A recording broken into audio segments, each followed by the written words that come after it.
안녕하세요. 소사발초 4학년 여러분. 오늘은 2단원 물의 상태 변화 중 교과서 52쪽 물의 상태 변화를 정리해 볼까요를 배워보도록 하겠습니다. 원래는 교과서 48쪽 물의 상태 변화를 이용해 가습기 만들기를 할 차례이지만 이것은 학교에 나와서 함께 해보도록 하겠습니다. 따라서 오늘은 교과서 52쪽과 실험 관찰 28쪽을 통해서 2단원에 배웠던 물의 상태 변화를 정리해 보도록 하겠습니다. 우선 실험 관찰 28쪽을 펴보도록 하겠습니다. 우리가 여기에 있는 5가지 문제를 풀기 위해서 여러분들은 교과서 52, 53쪽에 있는 내용을 잠깐 훑어보도록 하겠습니다. 우리는 이번 단원에서 물이 얼거나 녹을 때 또는 증발할 때나 끓을 때 그리고 차가운 표면에서 응결할 때 등의 여러 가지 상태 변화를 배웠습니다. 물이 얼면 부피가 늘어나고 녹으면 부피는 줄어들었고 무게는 이런 경우에 모두 변하지 않는다는 걸 우리가 알 수 있었죠? 그래서 물이 얼거나 얼음이 녹으면 부피는 변하지만 무게는 변하지 않는다 라는 사실을 우리가 실험을 통해 그리고 아이스크림도 녹은 아이스크림, 얼은 아이스크림을 통해 알 수 있었죠. 두 번째, 물이 증발할 때와 끓을 때 비슷한 점도 있었지만 다른 점도 있었습니다. 공통점은 두 가지 모두 이 액체 상태였던 물이 수증기로 변한다는 공통점이 있지만 차이점은 증발의 경우 사과 말리기 실험에서 본 것과 같이 물 표면에서 물이 수증기로 상태로 변한다는 것과 물의 양이 굉장히 천천히 사과의 경우 5시간, 6시간이 걸렸죠. 그래서 과일을 말릴 때 이런 것들이 있었고 끓음의 경우는 이렇게 사과 말리기 실험이 아니라 직접 비커에 물을 넣고 우리가 알코올 램프로 끓여보았죠. 이때는 비교적 10분에서 15분 물의 양이 빠르게 줄어든 걸 알 수 있었고 물 표면에서 뿐만 아니라 물 속에서도 보글보글 이렇게 물방울이 일어서 수증기로 상태가 물 속에서도 변한다는 걸 알 수 있었습니다. 그래서 이렇게 증발하거나 끓으면 차이점이 있지만 공통적으로 물이 수증기로 변해 공기 중으로 흩어진다는 점이 있었네요. 마지막으로는 차가운 컵 표면에서 어떤 변화가 있었는지 우리가 알아보았죠.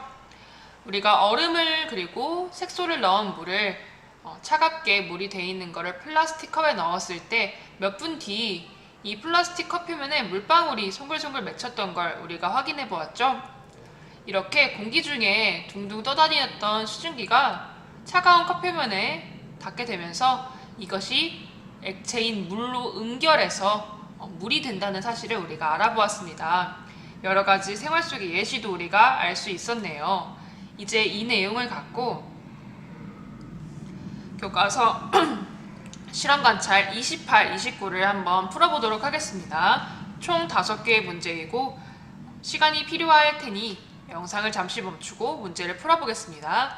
영상을 다 풀고 난 다음 영상을 다시 재생해주세요. 모두 풀어보았나요? 그럼 하나씩 선생님과 함께 보도록 하겠습니다. 1번 문제입니다. 다음 빈칸 안에 알맞은 말을 보기에서 골라 써넣어 봅시다. 현재 물이 상태가 3가지 있는데 그것들이 모두 사진으로 나와 있네요. 첫 번째, 이것은 어떤 상태인가요? 그렇죠. 바로 얼음의 상태였네요. 얼음. 두 번째,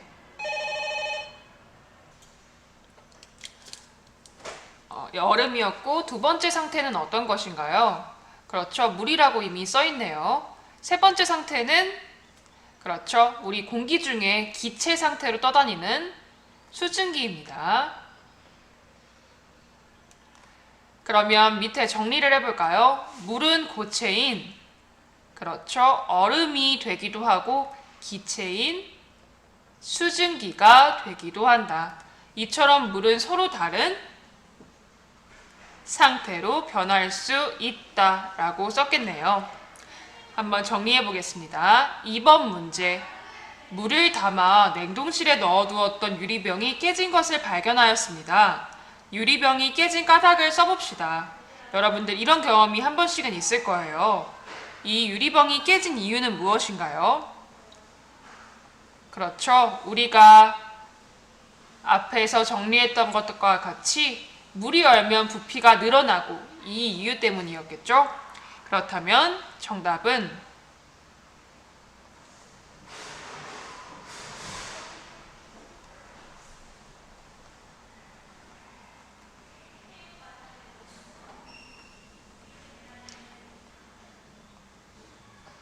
물이 얼면서 부피가 늘어났기 때문이다 이겠네요.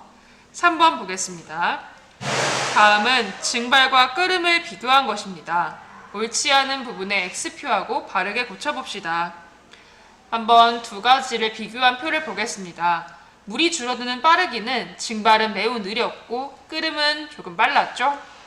그 다음 상태 변화가 일어나는 곳은 증발은 물 표면에서만, 끓음은 물 표면과 물 속 둘 다에서 일어났죠. 마지막 상태 변화. 증발은 물에서 수증기인데 끓음은 수증기에서 물이다? 아니죠. 상태는 둘 다 물에서 수증기로 똑같은 공통점이었죠. 끓음 역시 물이 수증기로 변하는 상태 변화였습니다. 따라서 바르게 고친 답은 수증기에서 물로 변하는 게 아니라 끓음 역시 물에서 수증기로 변한다. 로 고치면 되겠네요.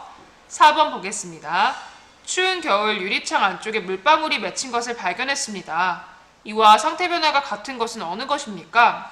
여러분들 차가운 물체의 표면에 둥둥 떠다니던 수증기가 응결하는, 그래서 물방울이 된 것을 우리는 응결이라고 했죠. 이렇게 수증기가 차가운 표면을 만나서 물이 되는 이 사례는 어떤 것일까요? 얼음이 녹아 물이 된다. 이건 녹음이겠죠?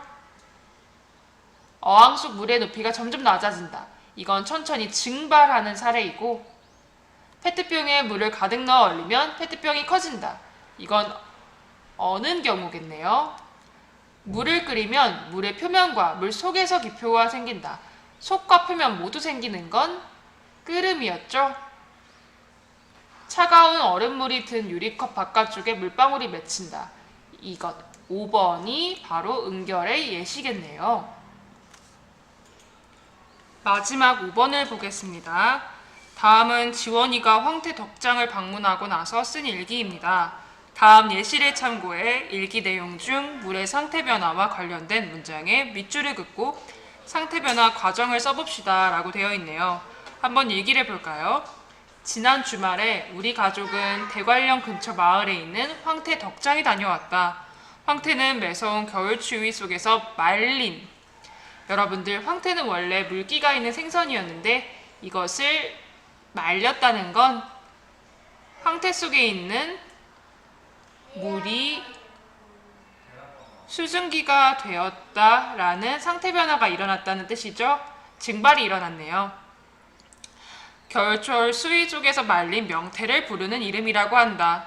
다음 문장을 볼까요?